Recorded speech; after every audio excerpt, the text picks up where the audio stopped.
a freshman at George Branch High School. This girl has big things in the future. Give her a round of applause.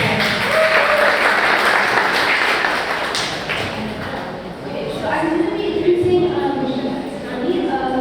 She was the winner of Food Network Show Top and Girls Teacher Season 10 contestant.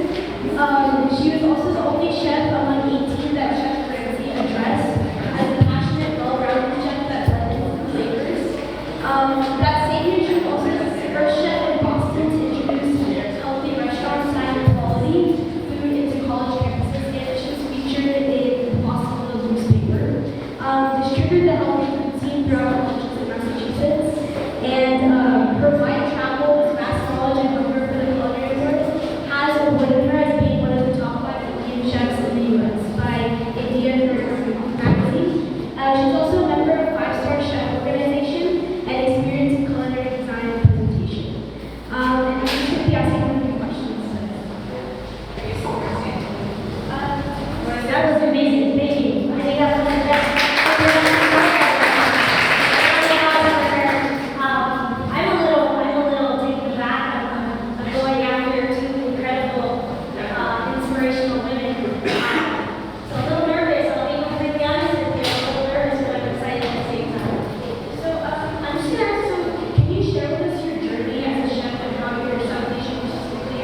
within North America, within even Texas. So, fun fact about Houston, there is only 11 women executive chefs, and 3, one is including myself, 3 are Southeast Asian.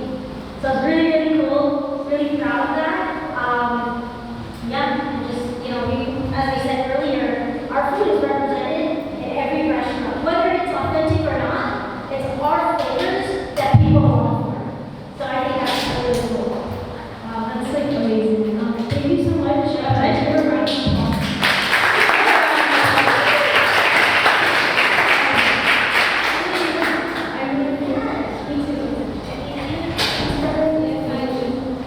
What's your favorite comfort food? Besides Indian food, okay? Oh, besides Indian food, comfort food, you go to Asian food all the time. I mean, sushi, ramen, Thai food, that's comfort food. But after I travel a lot for work, and honestly, coming home is like bindi and roti is like my go-to. My okra and roti is like my go-to meal. Do you like travel with shape? Yes, so when I travel, I long for comfort food. I long for it. I kid you not, I travel with a pack of masala, and I'll put it into my Maggi noodles, put it in the microwave, in a hotel room. When I was in Africa, the same thing. I was longing, and I eat non-veg and all that stuff, so I was longing for that. And it is that packing, the jibra, all of that in your suitcase. Like we did growing up at picnics, and we would get mad at our parents for packing. Why are you packing jibra on a picnic, And now we want to know Chuck E. Cheese sandwiches and all that stuff. So it makes it very different. Any other questions? Go ahead. What years were you in Massachusetts? And what did you find as like the biggest difference between the Northeast and Houston? So Massachusetts was the first place that I really moved to the U.S. And I was there from 2009 to 2012. And that was actually my first executive chef position was in Massachusetts. And the difference was Indian food wasn't cool yet. I couldn't find a good Indian restaurant. Moving from Toronto, I couldn't find a good Indian restaurant. And it made me very upset. I can't speak to that now because I don't know. And then moving here, I had never been to Texas before. I had accepted a job in Huntsville, like the work, like jail, right? But not from the jail, it was a country club. And again, I was the darkest thing at that country club. And it was a private country club, so no one really trusted me. It was very meat and potatoes. And this was 2012, and I introduced sushi to Huntsville in 2012. Just imagine, right? Like they'd never tried it before, never heard of it before, and I introduced that.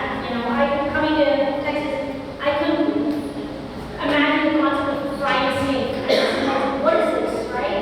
Okay, and how can I play with this and build on it and make it cool? That's sort of where my path has taken me the past 10 years, 12 years now. I have a question. For someone who cooks for themselves and not trying to be good, but I just want to be better at it, I think sometimes I see cooking as a form of art, expressing what you like, what you don't like.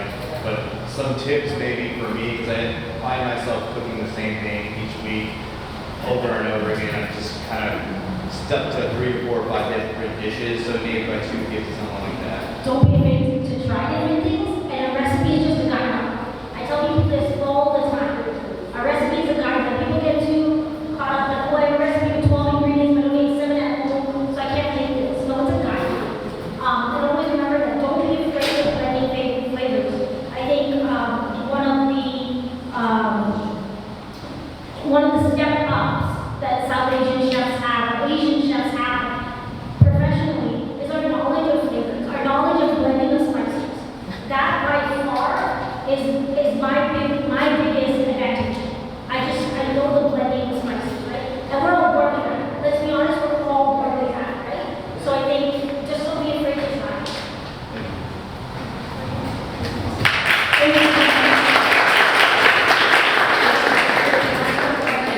One question, and I money where I can, and my biggest supporter. So, like what I do, all the leftovers, and my children will come to that. I make another dish. Because I can't have the same dish. So instead of having fusion cooking, you also do what we call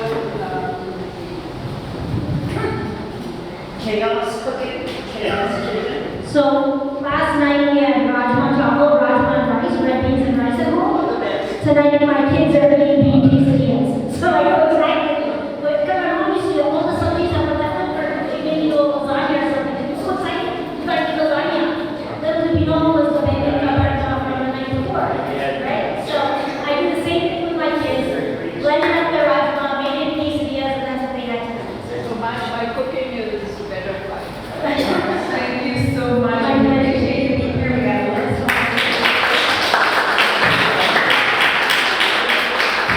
We're almost at the end. It's about 7 o'clock. I don't want to keep anyone longer than what we said. There's a few people I do need to thank. Well, the number one here is Paha, which is Sophia and Peter. David, I'm sorry. Thank you for sponsoring this event. We appreciate your support. We also have already mentioned this building and this space open to us with Seth Brothers. We appreciate your kindness in that. We also have the desserts and tea that was provided by Frankie Reno, a local attorney who's always has supported us throughout. Jonathan Mercantil, who brought us the sound system. We appreciate you helping out. Callie Townsend, who's done video. We have any photography needs, he's your man. Any videography needs, he's your man. Who else am I missing? Jacob and Sarah from Seth Brothers, who also helped facilitate this, and we appreciate you. My staff, who has gone above and beyond and taking care of everything that's needed for today, as well as all the volunteers we had. We appreciate it. And all of you who came. This has been a huge thing. I mean, this is the first time we've done this in person as opposed to doing it on Zoom when COVID happened. And it took me a while